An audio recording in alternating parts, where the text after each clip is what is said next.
Hello, hi students. आज हम करने वाले हैं एक नए टॉपिक पे बात, क्योंकि इसका जो अपोजिट टॉपिक है बैलेंस ऑफ ट्रेड, वो तो ऑलरेडी मैंने वीडियो डाल दिया है। अब हम बात करने वाले हैं बैलेंस ऑफ पेमेंट वाले टॉपिक के ऊपर। ठीक है, देखो बैलेंस ऑफ पेमेंट, यहाँ पे जब पेमेंट की बात हो रही है तो ऑफ कोर्स आपको अकाउंट्स के अंदर भी पता है कि when we are doing the payment तो कुछ ना कुछ रिसिप्ट्स होता है, कुछ ना कुछ पेमेंट्स होता है। ठीक है, तो अगर कुछ रिसिप्ट और पेमेंट है तो उसको हम क्या बोलेंगे, that is what, transactions.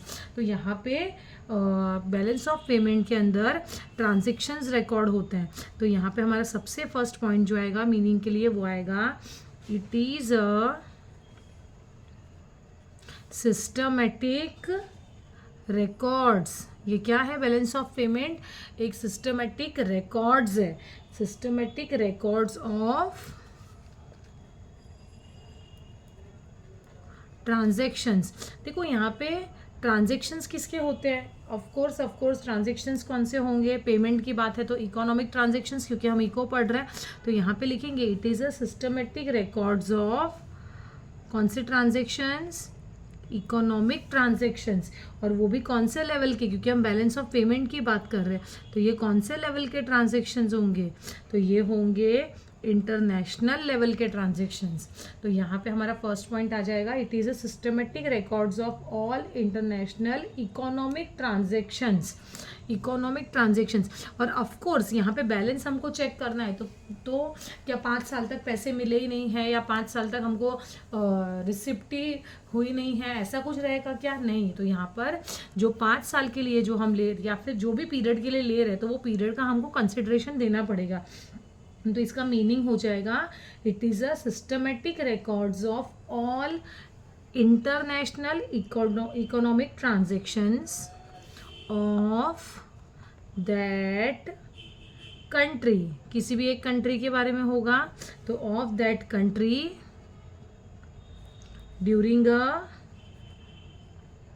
Given period, correct, और ड्यूरिंग अ गिवन पीरियड। और यूजुअली नॉर्मली ये कितने पीरियड के लिए होता है, तो ये इसका जो पीरियड होता है वो नॉर्मली कितना होता है, 1 ईयर क्या होता है, तो यूजुअली फॉर अ 1 ईयर। ठीक है, ये हो गया हमारा फर्स्ट पॉइंट।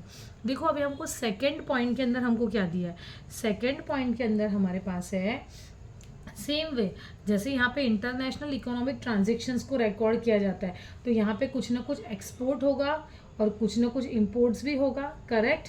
तो यहाँ पे हम लोग को बस वही पॉइंट एक्सप्लेन करना है इसी को देख के, it is a records of all the exports and all the imports, और वो भी किसका, तो ऑफ अ कंट्री। और ये भी सेम, ऑफ अ कंट्री, एक कंट्री किसके साथ करेगी, अनदर कंट्री के साथ, तो लिखने का of a country with another country. और ये भी यूजुअली कितने पीरियड के लिए होगा, यूजुअली फॉर 1 ईयर। ठीक है, ये हो गया फर्स्ट सेकंड पॉइंट, दोनों देखो लिंक पॉइंट है। अभी नंबर थर्ड हम देखेंगे, यहाँ पर अगर एक्सपोर्ट बढ़ता है, अगर एक्सपोर्ट हमारा बढ़ेगा, इफ एक्सपोर्ट राइजेस, अगर मेरा एक्सपोर्ट बढ़ेगा, अगर एक्सपोर्ट राइज होता है तो मेरा क्या होगा, बेनिफिट होगा, मतलब क्या ज़्यादा होगी, रिसिप्ट ज़्यादा होगी, करेक्ट। और सेम वे फोर्थ पॉइंट, अगर इंपोर्ट राइजेस तो क्या होगा, डेफिसिट बोल सकते हो, डेफिसिट से बेटर नेम आप लिख देना पेमेंट्स, क्योंकि हमारा टॉपिक क्या है, बैलेंस ऑफ पेमेंट्स। तो यहाँ पे अगर इंपोर्ट राइज होगा तो पेमेंट्स, लेकिन एक्सपोर्ट किसका, इंपोर्ट किसका, तो आपको बताना पड़ेगा। तो export of goods and services, तो एक सेंटेंस बन गया, देखो, export of goods and services rises to receipts and imports of goods and services rises to payments. तो ये हमारा थर्ड फोर्थ पॉइंट भी बन गया। अभी नंबर देखो, यहाँ पे पेमेंट की बात है तो ऑफ कोर्स ये कौन सा स्टेटमेंट होगा, फाइनेंशियल स्टेटमेंट होगा हमारा। तो फिफ्थ पॉइंट आ जाएगा, it is a financial statements of all the, और कौन से ट्रांजेक्शन्स है, all the international economic transactions. तो लिखेंगे ऑल द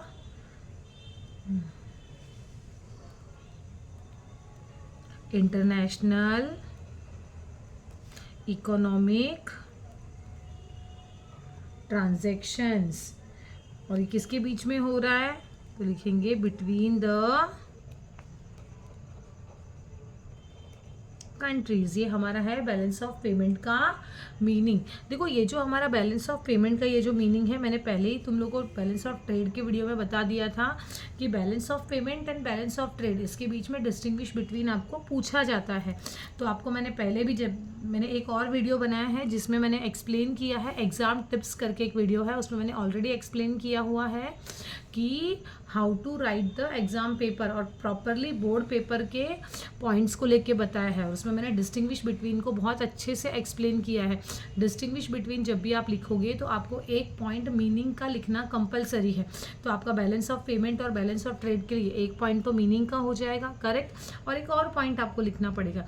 तो एक और पॉइंट के अंदर आप लिख सकते हो कि balance of payment is a broader concept than balance of trade, या फिर रिवर्स में balance of trade is a narrow concept than balance of payment, ये आप ऐसे लिख सकते हो। तो ये हो गया हमारा आज का टॉपिक बैलेंस ऑफ पेमेंट के ऊपर। Thank you students, bye. मेरे चैनल को सब्सक्राइब कर लो, लाइक कर लो, शेयर कर लो।